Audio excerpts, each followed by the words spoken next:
What up, fam? Manly Brandon. And DJ.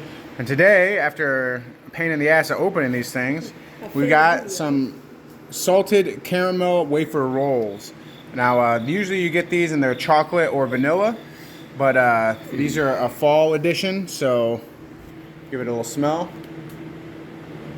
Oh, wow, that is very good. Yeah, they're very, very caramelly, so. If I could grab one. Yep. There we Get yourself a wafer. Alright. They look pretty good. Look like wafer sticks. Alright. Cheers.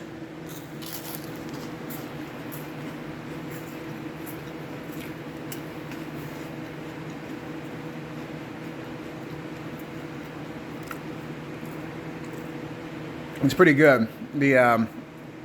The texture of the wafer really mixes well with the flavor of the caramel. It makes it a nice little delicate. I would get these again. 9 out of 10. Yeah, these are really good. 9 out of 10. All right, peace.